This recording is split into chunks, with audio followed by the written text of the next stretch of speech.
Good morning, ma'am.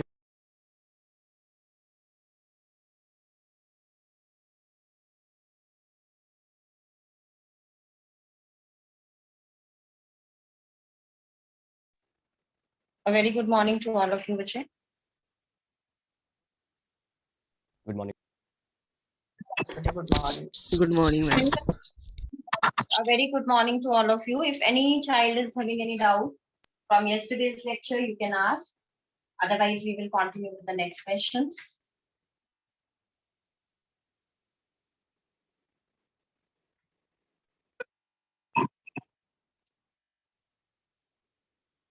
So I hope no child is having any doubt. So I'm just unmuting you and then we will start with the lecture.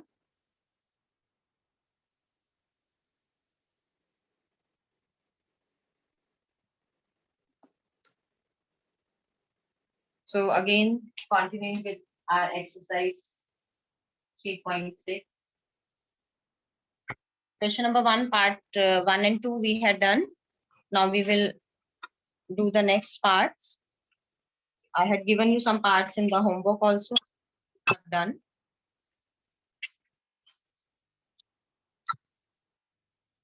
Now we will do question number 1, part 4. Question number 1, part 4 may we are having 5 upon x minus 1. 5 upon x minus 1 plus 1 upon y minus 2 equal to 2. Then 6 upon x minus 1 plus minus 3 upon y minus 2 and this is equal to. अब देखो इसमें हमने जो कल questions किए थे उसमें we were having the single term x या y था हमारे पास, उसको हमने 1 अपॉन x या हमने u पुट कर लिया था. सेम वे में हम यहाँ देखेंगे. We are having x minus 1 here in the denominator and here also in the denominator. Same terms हैं दोनों. यहाँ पे y minus 2 again same terms हैं. तो हम क्या करेंगे, 1 upon x minus 1 and 1 upon y minus 2 को u और v पुट कर. So put 1 upon x minus 1 is equal to u and 1 upon y minus 2 is equal to v. ये हमने put कर लिया. अब let this be equation number 1, this be equation number 2. Equation implies या equation 1 becomes 5 plus v is equal to 2. 5 था, 1 upon x minus 1 की जगह u, 1 upon y minus 2 की जगह v, तो ये equal to 2 as it is, and equation 2 becomes 6u minus 3 is equal to 1. Again simple आपके पास जो है दो linear equations बन गई हैं. Now you will simplify these and you will get your answer. इनके simplify करने के लिए any of the methods you can use. values निकाल लोगे, जो आपकी u और v की values आएंगे accordingly आप उनको reciprocate कर दोगे तो you will get the values of x. u हमारा जब इनको simplify करोगे, you will show the simplification. Just to save the time, I'm not doing the calculations, I'm just writing the answer directly. u 1 by 3, v also 1 by 3. इन दोनों को आप simultaneously solve करके दिखाओगे तो आपकी u की value आएगी, v also you will get as 1 by 3. Now what you are to do, यहाँ पे 1 upon x minus 1 is equal to u था, तो we will be 1 by 3 u है, इसकी वैल्यू मैंने 1 by 3 पुट कर दी. This is equal to 1 upon x minus 1. Cross multiply किया तो x आ जाएगा हमारे पास 4. 3 plus 1 minus 1 है, एंड v को जब हम पुट कर रहे हैं 1 by 3 तो v जो है that is equal to 1 upon y minus 2.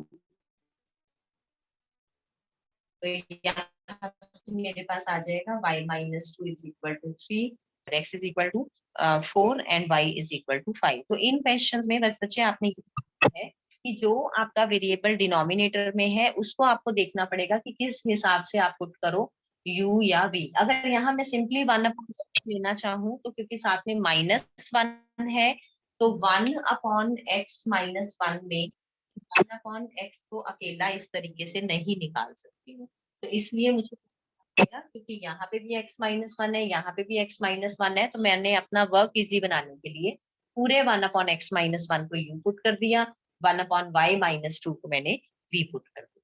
सो आगे का मेथड आपको पता है, that you will do yourself. Now moving on to part number 5. तो इस पार्ट में वो हमें कह रहा है कि 7x minus 2y upon xy.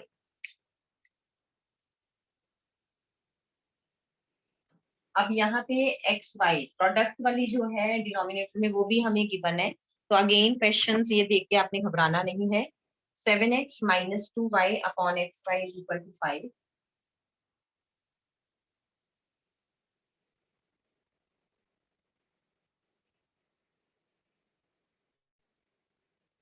और सेकेंड इक्वेशन मुझे गिवन है 8x plus 7y upon x y is equal to 15. अब इसको आप दो तरीके से कर सकते हो. फर्स्ट मेथड आपका क्या है कि इनको आप अलग अलग लिख लो. ये बन जाएगा 7x upon x y minus 2y upon x y is equal to 5. अब यहाँ पे देखो ये x और x वाली टर्म आपकी कैंसिल आउट हो जाएगी. यहाँ रह गया 7/y माइनस y वाली term cancel 2/x is equal to 5. ऐसा क्वेश्चन आपने कल किया था. Put 1/y is equal to u या v और 2/x is equal to u. जैसे मर्जी कर लेना, जिनको मर्जी u और v पुट कर देना. आपके पास एक लीनियर एक्सप्रेशन में, लीनियर इक्वेशन में सेम वे में सेकेंड इक्वेशन को सिंप्लीफाई कर सकते हैं. 8x upon x y 7y upon x y is equal to 15. x से x कट गया 8/y plus 7/x is equal to 15. ये सेकेंड इक्वेशन, ये फर्स्ट इक्वेशन. अब देखो अपॉन में y अपॉन में x, तो 1/x को u पुट कर लो, 1/y को v पुट कर लो. ये इक्वेशन क्या आपकी इंप्लाई करेगी? ये बन जाएगी आपकी 7b minus 2u is equal to 5. और ये इक्वेशन बन जाएगी 8u plus 7b is equal to 15. इसको रीराइट कर लोगे जस्ट अ मोमेंट. यहाँ 8v plus 7u is equal to 15. अब यहाँ पे जब आप इनको इकट्ठे लोगे, ये इक्वेशन 3 चाहे cross multiplication, that is up to you. या तो v के कोफिशिएंट सेम बनाओ या u के कोफिशिएंट सेम बनाओ. आगे वही आपका प्रोसीजर सारा सेम है. या आप इस मेथड से कर लो, अदरवाइज एक ऑल्टरनेटिव मेथड इसका क्या है, इस इक्वेशन को मैं रीराइट करूँ. कैसे? 7x माइनस 2y, जो ये x y है ये मैं इधर ले जाऊं, this will become 5x. Second equation में भी ऐसे ही करेंगे. 8x plus 7y is equal to 15x1. अब सेम वे में चाहे आप x का कोफिशिएंट सेम बना लो, चाहे y का सेम बना लो. मैं यहाँ पे y का कोफिशिएंट सेम बना रही हूँ. तो y इधर 7 था, ये 7 से मल्टीप्लाई हो गया. y इधर 2 था, ये 2 से मल्टीप्लाई हो गया. अब जिसको मर्जी सेम बना. 49x minus 14y is equal to 35xy हो गया. 16x 14y 30x. ये कैंसिल आउट हो जाए साइंस है इनके, क्योंकि इनको आप ऐड कर दोगे. This will be 65x is equal to 65xy. अब जब आप इनको देखोगे तो 65x is equal to 65xy में ये xy आपका कैंसिल आउट हो जाएगा. रह क्या गया? 65 इज इक्वल टू 65y. तो y की वैल्यू क्या आ गई मेरे पास? 1. y आ गया. अब y को किसी एक में पुट कर दो इक्वेशन में and you will get the answer. यहाँ पे मान लो मैंने पुट किया, तो 7x minus 2 into 1 is equal to 5x into y. अब यहाँ ध्यान रखना है, y यहाँ पे भी पुट करोगे और यहाँ पे भी पुट करोगे. अब ये एक्सप्रेशन मेरा x की फॉर्म में रह गया, तो इनको एक तरफ रखोगे 2x इज इक्वल टू 2, तो x इज इक्वल टू 1. तो ये मेथड मुझे लगता है कि आपको ज्यादा इजी लगेगा. You can go for this method अगर जो आपका स्टेटमेंट है वो इस फॉर्म में लिखी आती है. अदरवाइज इनको अलग अलग लिख लो इस तरीके से. x और y वाली टर्म्स जो कट रही हैं वो काट दो. ये मेथड भी हम बाकी क्वेश्चंस में करते आ रहे हैं. तो you can go for either for this method और for this method. What is you seems is easy, you can go for that method. अब 7th और 6th part you will do yourself, नहीं 6th हो गया हमारा, 6th you will do yourself. वो इसी की तरह है, जैसे ये एक्सप्रेशन आपका बना है इस फॉर्म में हमें ऑलरेडी गिवन है, तो आप उसमें ये वाला मेथड यूज कर सकते हो इन द 6th पार्ट। अब मैं करवा रही हूँ आपको 7th part and 8th part जो है दैट विल पार्ट। 8th आपने होमवर्क में करना है एंड 6th आपने होमवर्क में करना है।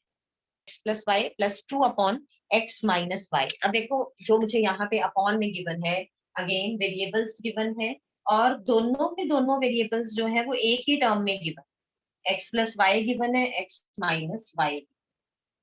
तो मेथड वही सेम है, स्टेटमेंट देख के घबराना नहीं है। बार बार मैं एक ही चीज बोलती हूँ, सम्स जब भी करोगे तो you are to do them cool minded, patience रख के simplify. 10 upon x plus y plus 2 upon x y is equal to, हमें क्या गिवन है, this is equal to 4। 15 upon x plus y minus 5 upon x minus y is equal to -2। अब हम again यहाँ देखो x plus y दोनों denominator में, x minus y ये भी दोनों डिनोमिनेटर में, तो 1 अपॉन एक्स प्लस वाई को हम पुट करेंगे u और 1 अपॉन एक्स माइनस वाई को हम पुट करेंगे v। तो put 1 upon x plus y is equal to u and 1 upon x minus y is equal to v। तो इक्वेशन 1 becomes, इक्वेशन 1 जो है वो हमें क्या इंप्लाई करेगी, equation 1 implies 10u plus 2v is equal to 4। देखो 10 as it is, उसके बाद अपॉन में x प्लस वाई यानी कि 1 अपॉन एक्स प्लस वाई, उसको मैंने u से रिप्लेस कर दिया, plus 2 as it is, 1 upon x minus y इसको v से रिप्लेस कर दिया, इक्वल टू 4 एज, और 15u minus 5v is equal to -2। तो ये दो इक्वेशंस आ गई, इनको आप सिंप्लीफाई करोगे आपके पास u और v की वैल्यू आ जाएगी। u और v की वैल्यू जब आप लेके चलोगे तो उनको आप रिप्लेस करोगे x प्लस वाई और x माइनस वाई से and accordingly you will get your answer. यहाँ पे जो आपकी u की वैल्यू आएगी दैट विल बी 1/5 और v की वैल्यू विल बी 1।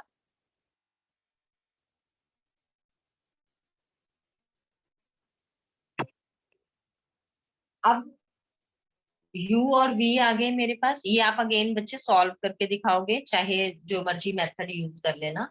अब u और v आए 5 है और इधर u किसके इक्वल है, 1/x प्लस 5। ये साइड्स अगर इक्वल है तो ये दोनों भी आपस में इक्वल होंगे, तो 1 अपॉन एक्स प्लस वाई आ गया आपका 1/5, क्रॉस मल्टीप्लाई किया तो x प्लस वाई आ गया आपका 5। मैंने रेसिप्रोकेट कर दिया तो मेरा x प्लस वाई वो लेफ्ट हैंड साइड पे ही रहा, दोनों में से जैसे मर्जी मैथ से आप करो। इधर v क्या था, 1 upon x minus y, value कितनी आ रही है 1, तो x माइनस वाई की वैल्यू आ गई 1।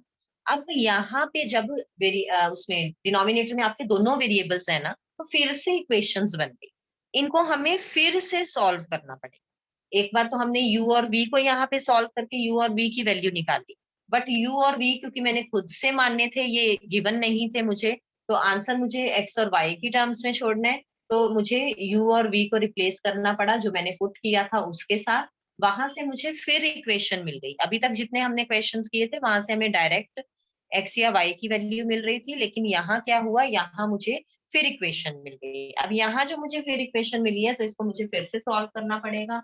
इनको इक्वेशन नंबर 3 4 लिया था हमने, तो यहाँ पे हम इनको 5 एंड 6 लिया। अब देखो कोफिशिएंट्स सेम है तो सिंपली 5 माइनस 6, 5 प्लस 6 कर दो या माइनस 6 कर दो, क्योंकि साइन डिफरेंट है। 2x is equal to 6, x equal to 3, x equal to 3 किसी एक इक्वेशन में पुट कर दो। ये सारा हम कर चुके हैं, सो दैट्स व्हाई मैं इसको इतना स्पीडली करवा रही हूँ। I hope you would be getting this. Still, if anyone is having any doubt, you can ask. y की वैल्यू आ गई हमारी 2। तो x जो है वो हमारे पास 3 आ गया, y जो है हमारे पास 2 आ गया, and this was the question. 1/x+y you put किया, सेम मेथड है। 1 जो भी वेरिएबल है उसको यू पुट करो, दूसरे वाले को v पुट करो, इनको रिप्लेस करो, इक्वेशंस बन जाएंगी, उनको सिंप्लीफाई करके u और v की वैल्यू निकाल लो, फिर u को जो पुट किया था उससे रिप्लेस करो, v को जो पुट किया था उससे रिप्लेस करो। यहाँ वैसे तो हमें डायरेक्ट रिजल्ट मिल जाते हैं, बट इन दिस केस हमारे पास फिर से 2 इक्वेशंस आ गई थी, तो उनको फिर से सिंप्लीफाई करके you will get the answer. So question number 1 का ये हमारा 7th पार्ट था। 8th पार्ट बिल्कुल सेम है, उसमें 1/3x+y को u पुट करोगे, 1/3x - y को v पुट करोगे, बाकी सारा आपका पार्ट जो है वो सेम एज इट इज चलेगा। उसके बाद अब हम मूव कर रहे हैं क्वेश्चन नंबर 2 पे। Formulate the following problems as a pair of linear equations and hence find their solution. इनसे आपने लीनियर इक्वेशंस फॉर्म करनी है और फिर जो है वो सॉल्यूशंस आपने इनके निकालने हैं। ये क्वेश्चंस थोड़ा ध्यान से करने वाले हैं, तो इनको अच्छे से कर लेना। फर्स्ट क्वेश्चन में हमें गिवन है Ritu can row down stream 20 kilometre in 2 hours. 20 kilometre जो है वो डाउन स्ट्रीम जाती है in 2 hours, and upstream 4 kilometre in 2 hours, और अपस्ट्रीम वो जाती है 4 किलोमीटर का distance in 2 hours. Just a minute Rishit.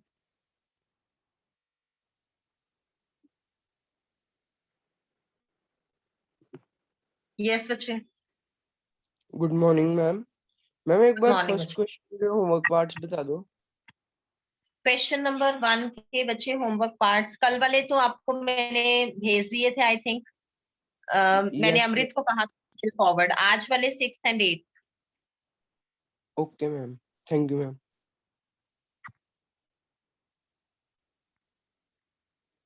अब हमें सेकंड क्वेश्चन के फर्स्ट पार्ट में गिवन है Ritu can row down stream 20 kilometre in 2 hours and upstream 4 kilometre in 2 hours. Find her speed of rowing in still water and the speed of current. अब देखो, पहले आपको meaning पता होना चाहिए डाउन स्ट्रीम और अपस्ट्रीम। डाउन स्ट्रीम का मतलब क्या है कि आप जिस डायरेक्शन में रिवर का जो वाटर फ्लो कर रहा है, सेम डायरेक्शन में आप जो है ट्रेवल कर। अगर ये इस डायरेक्शन में रिवर का वाटर फ्लो कर रहा है, रिवर फ्लो कर रही है, सेम डायरेक्शन में आप अपनी बोट को मूव कर रहे हो, तो उसको हम बोलते हैं डाउन स्ट्रीम। डाउन स्ट्रीम में अगर इसकी स्पीड x है, बोट की स्पीड y है, तो ये दोनों स्पीड प्लस हो जाए। जैसे आपने साइकिलिंग करते हुए में साइकिलिंग कर रहे हो, सेम डायरेक्शन में हवा चल रही है, डायरेक्शन की तरफ हवा चल रही है, तो आपकी जो स्पीड है, आपको उसमें पैडलिंग में ज्यादा अपनी फोर्स नहीं लगानी पड़ती, स्पीड आपकी कम जोर लगा के भी बढ़ जाती है। तो सेम वे में अगर रिवर इस डायरेक्शन में जा रही है, बोट भी इस डायरेक्शन में जा रही है, तो बोट की जो स्पीड है उसको ये रिवर की स्पीड का भी फायदा मिलेगा। तो इट मीन जो उसकी ओवरऑल स्पीड बन जाएगी दैट विल बी x+y। आप जिस डायरेक्शन में हवा चल रही है, आप उससे उल्टी डायरेक्शन में जाओगे अगर, तो स्पीड आपकी मतलब जितनी नॉर्मल बन रही है, चाहे आप ज्यादा उसमें फोर्स अप्लाई कर रहे हो, आप अपनी तरफ से फोर्स अप्लाई करके अपनी स्पीड बढ़ा रहे हो, बट जो हवा की स्पीड होती है वो आपके जो फर्दर जो आपका डिस्टेंस आप ट्रेवल करते हो उसको कम कर देती है। तो इट मीन्स जब आप ये बोट में भी के केस में भी जब आप बोट को रिवर के वाटर के फ्लो के अगेंस्ट लेके जाते हो, तो जो बोट की स्पीड है उस पर इफेक्ट पड़ता है, वो अपस्ट्रीम के केस में हो जाती है आपकी x-y। तो इस चीज का आपने ध्यान रखना है। हमें जो है जब भी इस तरह के क्वेश्चन डाउन स्ट्रीम अपस्ट्रीम वाले क्वेश्चन आएंगे, तो हमें स्पीड ऑफ स्टिल वाटर माननी है, या speed of boat in still water माननी है, और स्पीड ऑफ करंट माननी है। तो करंट मींस जो रिवर के वाटर फ्लो कर रहा है, वाटर की स्पीड हम मान के चलेंगे। तो यहाँ पे हमें गिवन है ऋतु जो है वो स्टिल वाटर में मूव कर रही है जब, तो इट मींस हम उसकी स्टिल वाटर में जो स्पीड एज्यूम करेंगे that will be the speed of the boat. तो let Ritu speed in still water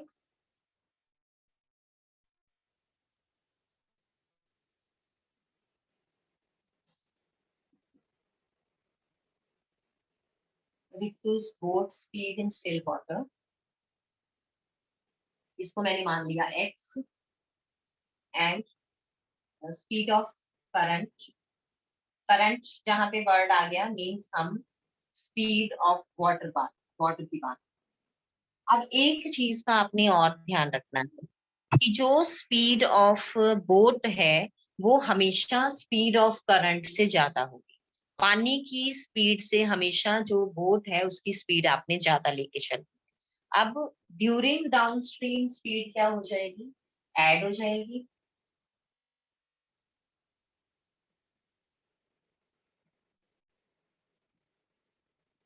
और ड्यूरिंग अपस्ट्रीम ऑपोजिट डायरेक्शन में जा रहा है तो स्पीड कम हो जाएगी। इसको याद कैसे रखना है, डाउन आप एक पहाड़ी पे खड़े हो, पहाड़ी से आप नीचे की तरफ उतरते हो तो आपको स्पीड बढ़ जाती है।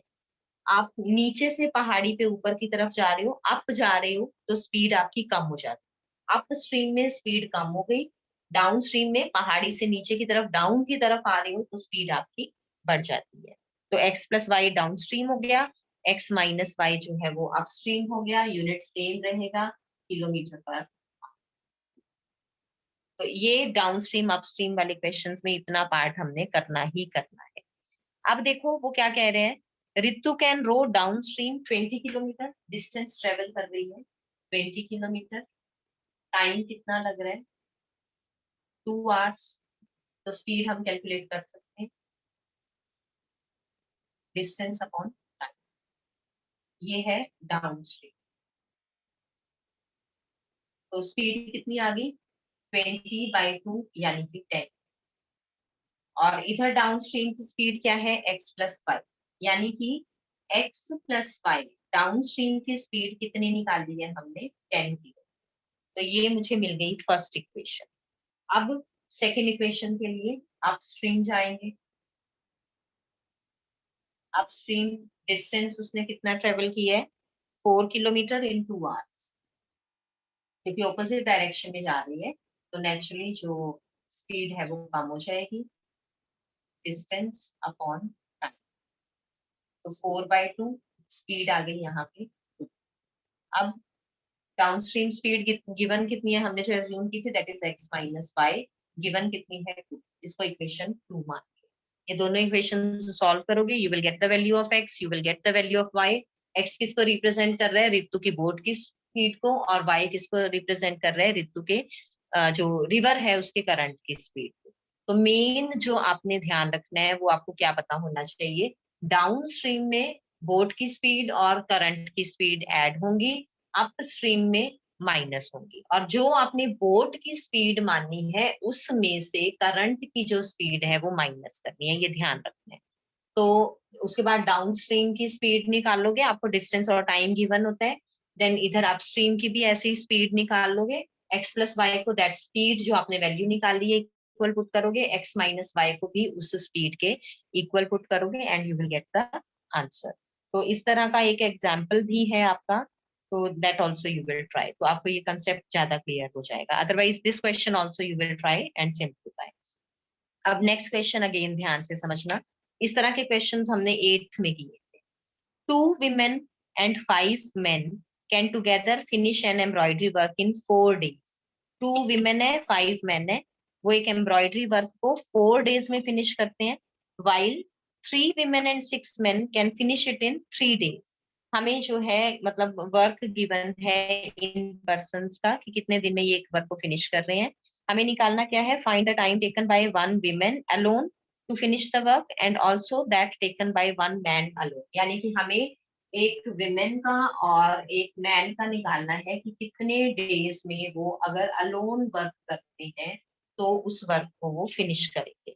लेट अस रिकॉल, हम क्या करते थे, अगर एक पर्सन जो है एक वर्क को 7 डेज में फिनिश कर रहा है तो हम उसका 1 डेज वर्क कैसे निकालते थे, हम उसका रेसिप्रोकेट फिनिश कर रहा है तो 1 डे में कितना वर्क फिनिश करेगा 1/7। सेम कंसेप्ट जो है वो हमने यहाँ पे लगाना है। हम ये मान लेंगे कि टाइम टेकन जो हमने निकालना है, क्या क्या निकालना है, time taken by one women alone and time taken by one man alone to finish the work. तो जो चीज हमने निकालनी है उसको हम assume कर लेंगे. हम assume करेंगे let the time taken by one woman to finish the work.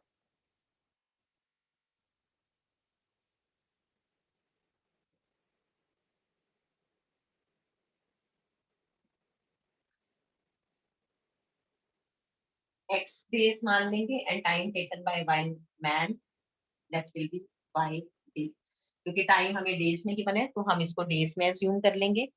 अब आगे क्या कह रहा है देखो, अकॉर्डिंग टू क्वेश्चन वो क्या कह रहा है. 2 women and 5 men can together finish an embroidery work in 4 days. 2 women and 5 men can finish this work in 4 days. देखो हमें क्या निकालना है कि अकेले एक विमेन का निकालना है.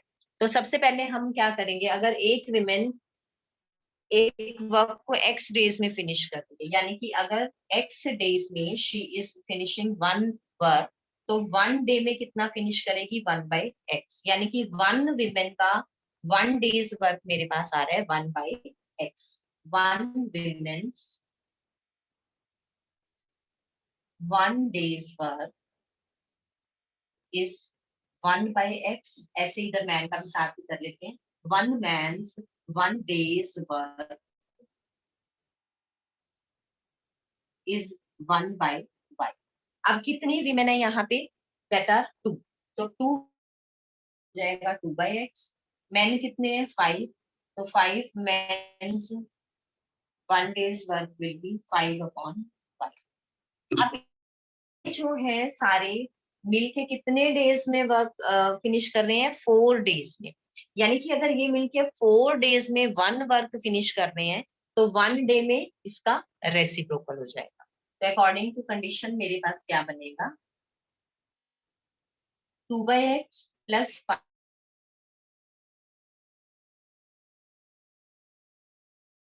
तो उसका 1/4 ऑफ द वर्क. अगर एक वर्क 4 डेज में फिनिश हो रहा है तो 1 डे में वो कितना वर्क फिनिश होगा 1/4. तो 2/x plus 5/y is equal to 1/4. आपने जब भी इस तरह के क्वेश्चंस आएंगे तो क्या करके लेके चलना है, 1 विमेन का 1 डेज वर्क, 1 मैन का 1 डेज वर्क निकाल लेना है जितने आपको गिवन है. जैसे यहाँ पे 2 विमेन एंड 5 मैन गिवन थे तो 2/x, 5 मैन गिवन थे तो 5/y is equal two days जितने गिवन होंगे उसको 1/8, उसका भी रेसिप्रोकल कर दोगे. 4 डेज थे तो 4 का रेसिप्रोकल इज 1/4. ऐसे ही सेकंड कंडीशन बनेगी. अब सेकंड कंडीशन में लिखूंगी तो आपको ज्यादा क्लियर हो जाएगा. सेकंड कंडीशन में वो कह रहे हैं 3 men and 6 men can finish the work in 3 days. अब देखो यहाँ पे लेके जाए 3/x हो जाएगा, 6/y हो जाएगा, 3 का रेसिप्रोकल 1/3. तो मेरे पास ये दो इक्वेशंस बन गई. 2/x plus 5/y is equal to 1/4, 3/x plus 6/y is equal to 1/3. दोबारा से देख लो, हमें जितना कुछ गिवन है हमने सबको 1 डेज में कन्वर्ट कर. हमने पहले मान लिया time taken bye 1 women x days है, यानी कि x डेज में एक विमेन एक वर्क को फिनिश कर रही है तो 1 डे में कितना फिनिश करेगी 1/x. y डेज में अगर एक मैन एक वर्क फिनिश कर रहा है तो 1 डे में कितना वो फिनिश करेगा 1/y. 4 डेज में वो फिनिश कर रहे हैं तो 1 डेज वर्क कितना हो गया 1/4. 3 डेज में फिनिश कर रहे हैं तो 1 डेज वर्क कितना हो गया 1/3. अब इस हो जाती है तो 2 से मल्टीप्लाई कर दो तो 2/x हो जाएगा. इसको हमने 2 से मल्टीप्लाई कर दिया. अगर 5 मैन है तो 5 से मल्टीप्लाई कर दो. 4 का रेसिप्रोकल 1/4 की टोटल इतने दिन में, मतलब टोटल उनका इनका जो काम है वो एक दिन का इतना बनेगा. सेम वे में 3 विमेन का 1 डेज वर्क 3/x हो जाएगा, इससे मल्टीप्लाई कर दिया. 6 मैन का 6/y हो जाएगा. डेज का भी रेसिप्रोकल करना है क्योंकि 1 डे वर्क निकाल रहे हैं तो ये 1/3. अभी आपका जैसे क्वेश्चन नंबर 1 में आपको गिवन था दैट पार्ट ये बन गया है and this you will further solve in the same way जैसे वहां पे आपने सॉल्व किया था. सिंपल सा अगर हमने कंसेप्ट इसमें समझना है तो जितने विमेन मेन और डेज गिवन है सबका रेसिप्रोकल, मेन और विमेन में 1/x और 1/y जो हमने इनका 1 डेज वर्क माना है उससे मल्टीप्लाई करना है। 2 विमेन है, x माना था तो 2/x, 5 मेन है, y माना था तो 5/5 y, इसका रेसिप्रोकल। अगले में 3 विमेन थी तो 3/x, 6 मेन थे तो 6/y, डेज का रेसिप्रोकल। बस ये ध्यान रखना है, 2 इक्वेशंस बन जाएंगी and then you will simplify. इनको सिंप्लीफाई करके आपकी वैल्यूज आ जाएंगी। 1/x को u पुट करके 1/y को v पुट करके in that way you will simplify. Now moving on to the third part. Third part जो है अगेन इंपॉर्टेंट है, ध्यान से करना।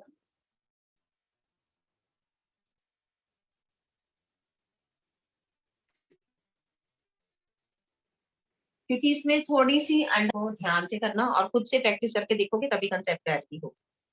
हमें अब थर्ड पार्ट में गिवन है कि रूही जो है वो एक 300 किलोमीटर का डिस्टेंस ट्रेवल करती है, partly bye train and partly bye बस। यानी कि कुछ डिस्टेंस 300 में से वो ट्रेन से ट्रेवल कर रही है और कुछ डिस्टेंस जो है वो बस से ट्रेवल कर रही है।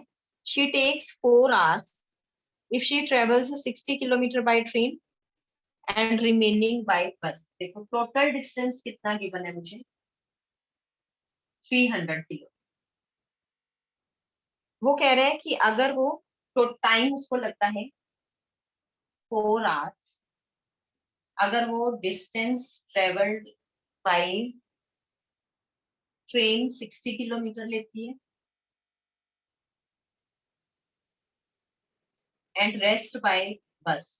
अब रेस्ट कितना रह गया, टोटल 300 था, 300 में से 60 जो है इसने ट्रेवल कर लिया ट्रेन से, तो बस से कितना ट्रेवल करेगी, 300 माइनस 60 यानी कि 240 किलो। सेकेंड केस में वो क्या कह रहे हैं, and if she travels 100 kilometre by train, यानी कि ट्रेन से डिस्टेंस ट्रेवल कर रही है 100 किलोमीटर, तो बाकी जो बचा वो बस से करेगी। टोटल 300 ट्रेवल करना है, 100 उसने बस से कर लिया तो रह कितना गया, 200। तो डिस्टेंस ट्रेवल्ड बाय बस कितना है, 200 kilometre. She takes 10 minutes longer. पहले 4 घंटे लग रहे थे, अब उससे 10 मिनट ज्यादा लग रहे हैं, तो टाइम 4 hours and 10 minutes। अब देखो जो मुझे ये गिवन है 10 मिनट्स, इसको मुझे आवर्स में कन्वर्ट करना है, तो ये 4 and 10/60। मिनट्स को जब आपने आवर्स में कन्वर्ट करना है तो आप क्या करते हो, मिनट्स को जितने भी गिवन होते हैं ये आवर्स में कन्वर्ट हो जाते हैं। तो 10 को अगर मैं 60 से डिवाइड कर दूंगी, क्योंकि छोटे से बड़े यूनिट में मैं जा रही हूँ इसलिए मैं डिवाइड कर दूंगी, तो मेरे पास 4 and 10/60 यानी कि 4 and 1/6, 4 and 1/6 को further you can write down 25/6 hours. तो ये कन्वर्जन हो गई हमारी, मिनट को आवर्स में कन्वर्ट कर लिया। आवर्स में कन्वर्ट करने के लिए क्योंकि 1 आवर में 60 मिनट्स होते हैं तो 60 से डिवाइड कर दिया।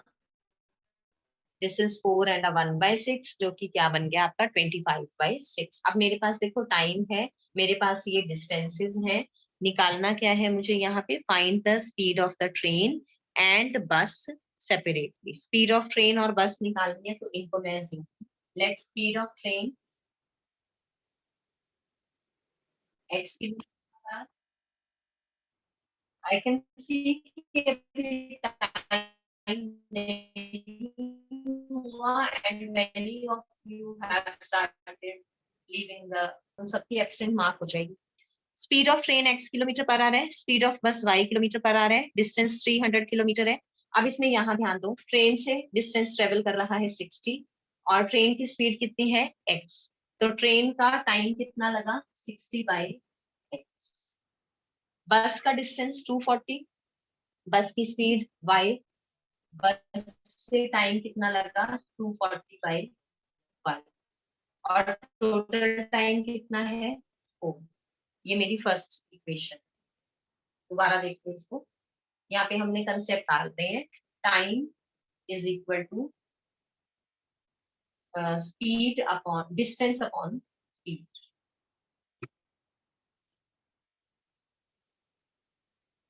Time is equal to distance upon speed. Time 4 hours total given था. ट्रेन से कितना टाइम लगेगा, distance upon speed. Distance 60, speed x तो 60 by x. Distance 240, speed y तो 240 by y, total 4. Same way में इधर ट्रेन ने डिस्टेंस कितना ट्रेवल किया 100, ट्रेन की स्पीड x, ठीक है. डिस्टेंस अपॉन स्पीड यानी कि इतना टाइम ट्रेन को लगा. देन डिस्टेंस बस ने 200 ट्रेवल किया, स्पीड इसकी y तो इतना टाइम बस ने लिया, और टोटल टाइम कितना लग रहा है 25 बाई 6. आप चाहो तो यहाँ पे पहले ऐसे लिख लेना कि टाइम टेकन बाय ट्रेन, इसी के इससे ऊपर लिख लेना, इतने पार्ट से ऊपर आप लिख सकते हो. Time taken by train is equal to distance upon speed. तो डिस्टेंस उनका 60 था, स्पीड x थी, तो टाइम टेकन बाय डिस्टेंस 240 था, स्पीड y थी, तो 240 बाय y, और टोटल टाइम कितना लग रहा है 4 आवर्स. तो 60 by x plus 240 by y equal to 4. Same way में इधर time taken by train 100 upon x, time taken by bus 200 upon y, और टोटल टाइम कितना लग रहा है 25 बाई 6. ये दो इक्वेशंस आ गई आपकी. इन दोनों को आप सिंप्लीफाई कर लोगे and you will get the value of x and y. Simplify करने के लिए चाहे तो आप इनको 1 बाई x और 1 बाई y को 1 बाई y को u और v पुट कर लो, या तो आप यहाँ पे LCM लेके जैसे हमने 7th और 8th पार्ट किए थे, in that way also you can do whatever you feel is convenient, in that you can do. Now if any child is having any doubt, so I'm giving you the option to unmute. You can unmute yourself